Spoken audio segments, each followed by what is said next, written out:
जिसमें सबसे पहले बात गाजियाबाद की, जहां पर पुलिस ने एक मिसिंग केस की मिस्ट्री सुलझाते हुए शिकायत करने वाले को गिरफ्तार किया तो चौंकाने वाला खुलासा हुआ। पता चला कि थाने में जो शौहर बीवी के लापता होने की खबर लेकर आया है, दरअसल वही इस केस का विलेन है। देखिए आलम ने कैसे पूजा को कत्ल कर झूठी कहानी गढ़ी।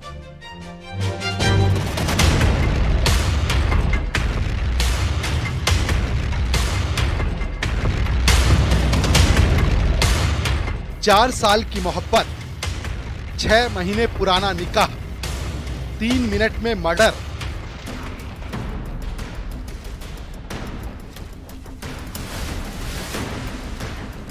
मोहब्बत में मर्डर की एक खौफनाक कहानी गाजियाबाद से सामने आई, जहां 4 बच्चों के बाप ने 3 बच्चों की मां से मोहब्बत फरमाई।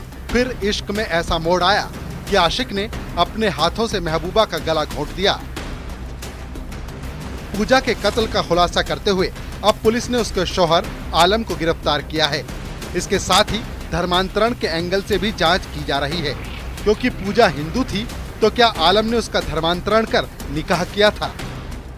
एक महिला थी जो पहले उसकी गुमशुदगी लिखी गई थी, फिर उसमें शंका व्यक्त की गई कि इसको मार दिया गया है। तत्काल अभियोग दर्ज किया गया और उसमें जो संदेही अभियुक्त था, जब उसको कब्जे में लेकर कड़ाई से पूछताछ की गई तो पूरा उसने उसकी हत्या करने की कहानी बताया है। उससे 5 साल पहले से प्रेम संबंध थे, फिर उससे शादी कर लिया था और वो ऑलरेडी शादीशुदा है और जो महिला थी वो भी शादीशुदा थी। दरअसल गाजियाबाद में आलम अपने परिवार के साथ रहता था। उसकी बीवी का नाम सना है। आलम के 4 बच्चे भी थे। उन्हीं के पड़ोस में पूजा नाम की एक महिला रहती थी। पूजा भी शादीशुदा थी और उसके भी 3 बच्चे थे, लेकिन वो अपने पति से अलग रहती थी। 4 साल पहले आलम और पूजा की मुलाकात हुई थी। आलम पेशे से मोटर मैकेनिक था और दोनों आस पड़ोस में ही रहा करते थे। ये सिलसिला तकरीबन 4 साल तक चला। इस दौरान दोनों की नजदीकी भी बेहद बढ़ गई थी, जिसका पता आलम की पत्नी सना को भी चल गया था। बावजूद उसके आलम पूजा से निकाह करना चाहता था। पूजा और आलम ने करीब 6 महीने पहले निकाह भी कर लिया था। अब आलम बारी बारी से दोनों पत्नियों के साथ वक्त बिताता था। मोहब्बत की 2 नावों पर सवार आलम की कमाई का जरिया तो एक ही था। एक नौकरी से इतना पैसा नहीं मिलता था कि वो 2 घर चला सके। वक्त बीतता रहा, आलम की आर्थिक स्थिति खराब होती जा रही थी और यहीं से शुरू होती है मोहब्बत के खूनी अंत की साजिश। वो बार बार दबाव बनाती थी कि तुम अपने पहली वाली पत्नी को छोड़ दो, मेरे साथ रहो। इसी से तंग आकर उसने उसकी हत्या किया था और हत्या करके डेड बॉडी को नहर में फेंका है। डेड बॉडी को रिकवर करने का प्रयास किया जा रहा है। और हत्या का जो ये बता रहा है, वो एक सेंट्रो गाड़ी से आया है और उसको टेलीफोन से जब उसकी बात हुई तो फिर वो महिला इसके पास आती है, गाड़ी में उसको बैठा लेता है। गाड़ी में भी इनका आपस में झगड़ा होता है। फिर नहर पटरी पर ले जाता है रात में सुनसान, और वहां पे उसकी चुन्नी से उसका गला घोट देता है और कहता है उसकी चुन्नी अभी भी गले में ही उसके होगी, और उसको फिर नहर पटरी से ही नहर में फेंक देता है। जब आलम के पास पैसों की किल्लत रहने लगी, तब वो पहली पत्नी के साथ ज्यादा वक्त बिताने लगा। ये बात पूजा को बर्दाश्त नहीं हो रही थी। पूजा लगातार उसे अपने साथ रहने का दबाव डालने लगी। रोज रोज के इसी झगड़े से तंग आकर आलम ने पूजा का खेल खत्म करने का फैसला किया। बहुत परेशान था मैं उससे, और दूसरे उससे वो लग रही थी, और उस खर्चा वगैरह सब मैं दे रहा। बच्चों को मैंने एडमिशन भी कराया उसके, और अच्छे उसके वो भी करवाया। अभी कानों के कुंडल भी मैंने उसके बनवाए थे पीछे। और बहुत ज़्यादा इस टाइम परेशान कर रखा था सर। मसूरी ले जाके मैंने नहीं, पहले उसने एक फंदा लगाया था, मैंने सिर्फ टाइट कराया। उसके बाद उसकी बॉडी को मैंने आगे जो झाल पड़ती दहरे की, उससे आगे खोला है, उसमें नहर में डाल दिया। 18 जुलाई के रोज आलम पूजा को बहाने से अपनी कार में बैठाकर साथ ले गया। वो मोटर मैकेनिक था, लिहाजा इस काम के लिए उसने अपनी वर्कशॉप से एक ग्राहक की गाड़ी ले ली थी। गाड़ी में भी दोनों के बीच इसी बात को लेकर बहस होने लगी। इसी बीच आलम गाड़ी लेकर गाजियाबाद के बाहरी इलाके में मसूरी नहर के किनारे ले गया और रात के अंधेरे में उसने पूजा की गाड़ी में ही गला दबाकर हत्या कर दी। फिर लाश को नहर में फेंक दिया। वो बार बार तंग करती थी कि अपने जो उसकी पहले से शादीशुदा बीबी और बच्चे हैं उनको छोड़ के वो इसके पास ही रहे, उनसे कोई मतलब न रखे। जबकि वो ऐसा नहीं कर पा रहा था, इसीलिए उसने उसको रास्ते से हटाया। इनका ये कहना है कि जब इससे संपर्क में आई तो बाद में इसने उससे शादी भी कर ली थी। इसमें जो धर्म परिवर्तन या जो सारी चीजें है उसके उस एंगल से भी हम देख रहे हैं, उसमें भी हम इसमें उन धाराओं को भी जोड़कर प्रभावी कार्रवाई करेंगे।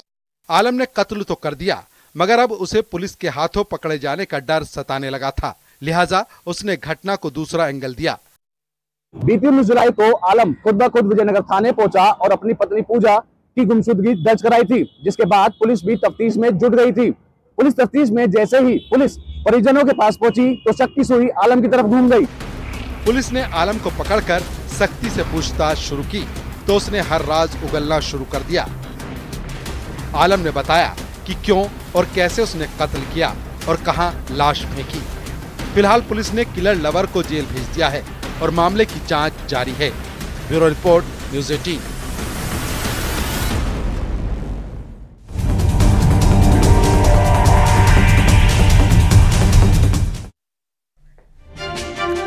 मुंबई में एक कत्ल ने पूरे देश में सनसनी मचा दी। एक स्पा में एक आरटीआई एक्टिविस्ट की लाश मिली। जब पोस्टमार्टम करने वाले डॉक्टर्स ने लाश को देखा तो उनके होश उड़ गए, क्योंकि मरने वाले की जांघ पर 22 दुश्मनों के नाम टैटू की तरह छपे हुए थे। इन 22 नामों में से पुलिस को कातिल की पहचान करनी थी, लेकिन दिक्कत यह थी कि दुश्मनों की लिस्ट में बीवी, बच्चे और बहू का नाम भी शामिल था।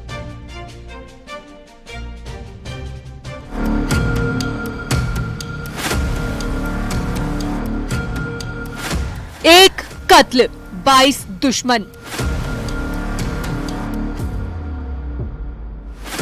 टैटू में छिपा दुश्मनों का पता। स्पा में मर्डर की खौफनाक कहानी।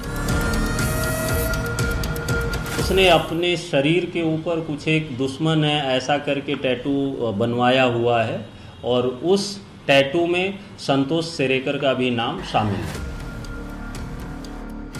बुधवार की सुबह से स्पा से पुलिस को एक कॉल आती है। कॉल करने वाला बताता है कि स्पा के अंदर एक शख्स का कत्ल हो गया है। पुलिस की एक टीम आनन फानन में बताई गई जगह पर पहुंचती है, जहां पुलिस को खून से लथपथ एक शख्स की लाश मिलती है, जिसका कत्ल धारदार हथियारों के वार से किया गया था। लेकिन लाश जब पोस्टमार्टम के लिए जाती है तो डॉक्टर्स के होश उड़ जाते हैं, क्योंकि इस शख्स ने अपने दोनों जांघों पर 1-2 नहीं बल्कि कुल 22 लोगों के नाम गुदवा रखे थे, या यूं कहे कि टैटू के जरिए इस शख्स ने अपने जांघों पर 22 लोगों की लिस्ट छपवा रखी थी। हैरत की बात तो यह है कि अपने दुश्मनों के इस लिस्ट में इस शख्स ने अपने बीबी, बच्चे और बहू के नाम भी लिखवा रखे थे। ऐसे में सवाल ये खड़ा होता है कि आखिर इस शख्स ने ऐसा क्यों किया। जांघ पर टैटू में 22 नाम लिखवाने के पीछे का रहस्य क्या है? मरने वाले यानी नाम लिखवाने वाले शख्स के साथ इन 22 लोगों का कैसा कनेक्शन है? जांघ पर बने टैटू में सबसे ऊपर लिखा था, मेरे दुश्मनों का नाम मेरी डायरी में लिखा है, इसकी जांच कर कार्रवाई करें। लेकिन शायद मरने वाले ने डायरी के साथ साथ सेफ साइड में, या यूं कहें कि डबल श्योर होने के लिए अपनी जांघ पर भी अपने इन्हीं दुश्मनों के नाम लिखवा लिए थे। एक सॉफ्ट टच स्पा करके है, वहाँ पे रात को 2 बजे 24 तारीख को रात के 2 बजे एक हत्या की घटना हुई। स्पा के जो भी ओनर और स्टाफ थे उनको कस्टडी में लेकर के उनसे चौकसी करने के बाद तपास में, इन्वेस्टिगेशन में ऐसा सामने आया कि जो स्पा का मालक है जिसका नाम संतोष सेरेकर है वो और 2 लोगों के साथ उसने ये प्लान करके एक षड्यंत्र करके इस घटना को अंजाम दिया। ये खौफनाक कहानी मुंबई में एक मर्डर की है, जिसके दुश्मनों की फहरिस्त इतनी लंबी हो चली थी। पुलिस की नजर दुश्मनों की इस लंबी लिस्ट के साथ साथ छठे नंबर पर लिखे एक नाम पर गई, तो इस राज से भी पर्दा उठ गया। ये नाम किसी और का नहीं बल्कि उसी शख्स का था जिसके स्पा के अंदर इस शख्स का कत्ल हुआ था। जी हाँ, संतोष सेरकर। असल में ये स्पा सेंटर संतोष सेरकर का था और अपने स्पा सेंटर में एक युवक की हत्या की सूचना भी सबसे पहले संतोष सेरकर ने ही पुलिस को दी थी। अब तक की तफ्तीश में मरने वाले शख्स की पहचान भी हो चुकी थी। ये शख्स था 52 साल का गुरु वाघमारे। एक ऐसा आरटीआई एक्टिविस्ट जिसका काम ही आरटीआई के जरिए लोगों की कमियां ढूंढना, उन्हें कार्रवाई की धमकी देना और ब्लैकमेल कर रुपयों की वसूली करना था। अब सवाल ये था, गुरु वाघमारे संतोष शेरकर के स्पा कैसे पहुंचा और यहाँ उसकी हत्या किसने की? पुलिस ने स्पा मालिक से पूछताछ की तो ये सीक्वेंस भी साफ हो गया। शेरकर ने पुलिस को बताया कि वाघमारे बीती रात करीब 12:30 बजे 21 साल की उम्र वाली अपनी एक गर्लफ्रेंड के साथ उसके स्पा में पहुंचा था और उसे तो कत्ल की खबर सुबह मिली। यानी वारदात बेशक शेरकर के स्पा में हुई थी, लेकिन उसे इस वारदात की खबर नहीं थी। अब सवालों के घेरे में थी वाघमारे की गर्लफ्रेंड। गर्लफ्रेंड से पूछताछ कर पुलिस ने पूरे रात के सीक्वेंस को समझने की कोशिश की तो उसने भी आधी रात को घर चले जाने की बात कही।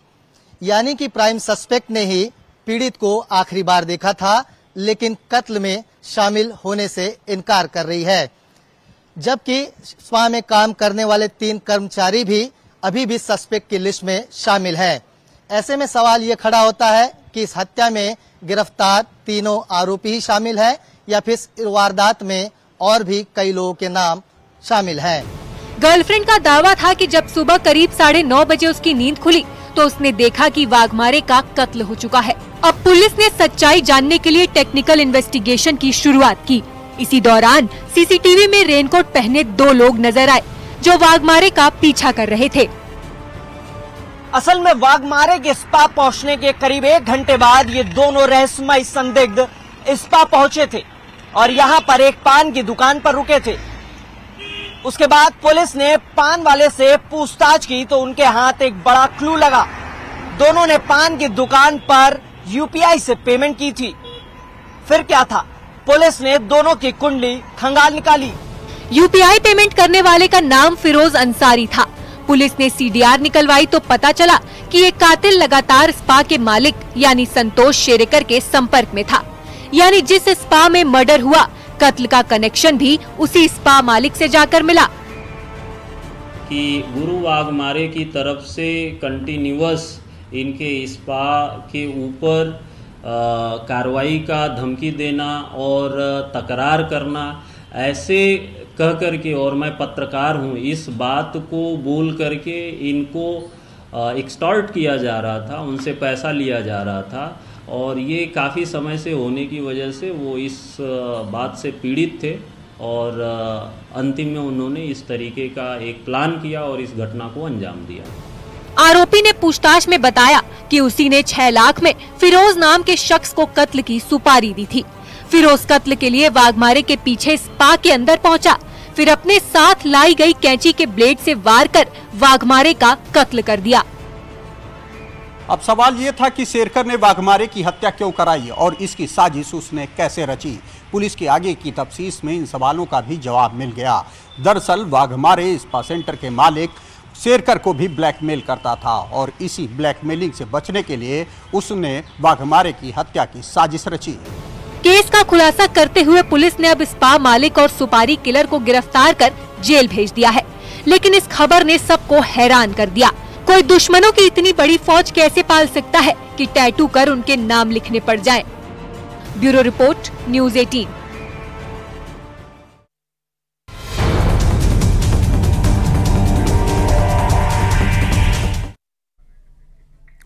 सीतापुर में कत्ल की एक खौफनाक वारदात सामने आई। यहां एक शख्स ने शराब पीने से मना करने पर अपनी पत्नी की निर्मम हत्या कर दी। क्या है पूरी कहानी, एक रिपोर्ट के जरिए आपको दिखाते हैं।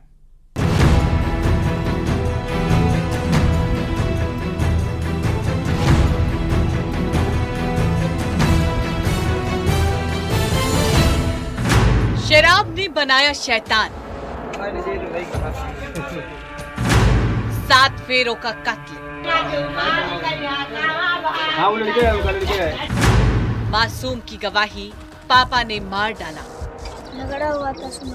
अच्छा, तुम्हारे मम्मी से और पापा से रात को भागे किस चीज से मारे थे? किस चीज से मारे थे? नाका से। शुक्रवार की रात वक्त यही कोई करीब 11 बज रहे होंगे। गांव के चारों तरफ सन्नाटा फैला था। गांव में हर तरफ अंधेरे का कब्जा था। गांव वाले गहरी नींद में सो रहे थे कि तभी एक चीख ने सबकी नींद में खलल डाल दिया।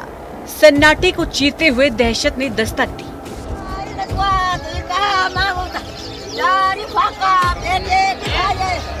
अचानक मची चीख पुकार ने लोगों को डरा दिया। गांव वाले उस तरफ भागे जहां से चीखने चिल्लाने की आवाजें आ रही थी। पति पत्नी के बीच इतना विवाद बढ़ा कि पति ने अपनी पत्नी की धारदार हथियार से नृशंस हत्या कर दी। सनसनीखेज वारदात की जानकारी गांव वालों को उस समय हुई जब सुबह बच्चे जो हैं शोर मचाते हुए गांव में भागते हुए आए। मासूम ने खुलकर बताया कि पापा ने मम्मी की हत्या कर दी है। घटना सीतापुर के रेवसा थाने इलाके की है। पुलिस को खबर मिली कि एक शख्स ने अपनी पत्नी की हत्या कर दी है।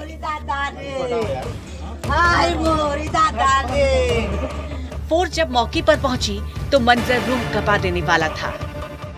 रेवसा पुलिस को प्रातः करीब 9 बजे यह सूचना मिली कि उसके पति ने हत्या कर दी है। इस सूचना पर तत्काल स्थानीय पुलिस उच्च अधिकारीगण मौके पे आए, साथ ही फील्ड यूनिट को भी मौके पे बुलवाया गया है। प्रकरण के बारे में जानकारी करने पे यह मालूम हुआ कि इस महिला का अपने पति के साथ लगातार विवाद रहता है। इसका पति आपराधिक प्रवृत्ति का है। राजू अवैध शराब का धंधा करता था। कच्ची शराब बनाना और बेचना उसका पेशा था, लेकिन शराब का धंधा करते करते वो खुद नशे का आदी हो गया। दावा है कि शुक्रवार रात नशे को लेकर ही संगीता से उसका झगड़ा हुआ। बच्चे गहरी नींद में सो रहे थे। अचानक उठे तो माँ की लाश पड़ी थी और पिता फरार था। झगड़ा हुआ था सुबह। अच्छा, तुम्हारे मम्मी से और पापा से। अच्छा, फिर तो रात में सो गया तो रात का झगड़ा बहुत। अच्छा, मेरे हम उठे थे तब जान। अच्छा, कौन मारा? राजू। पिताजी को भागे। किस चीज से मारे थे? किस चीज से मारे थे? लंका से। माँ की लाश देखकर 11 साल के सोनू को कुछ समझ नहीं आया। उसने चीखना चिल्लाना शुरू कर दिया। शोर सुनकर गांव वाले इकट्ठा हो गए, लेकिन तब तक काफी देर हो चुकी थी। इसका पति आपराधिक प्रवृत्ति का है, जो पूर्व में भी अवैध शराब बनाने के आरोप में 2-3 बार जेल जा चुका है। और ये जानकारी मिली कि बीती रात्रि में इसके पति ने धारदार हथियार से और शार्प वेपन से इसके सर पे चोट मार करके इसकी हत्या कर दी है। मृतका के पिता के द्वारा दी गई तहरीर पे अपराध पंजीकृत किया जा रहा है। घटना के बाद से आरोपी पति फरार है। गांव में दहशत का माहौल है। परिवार सदमे में है। फिलहाल जांच जारी है।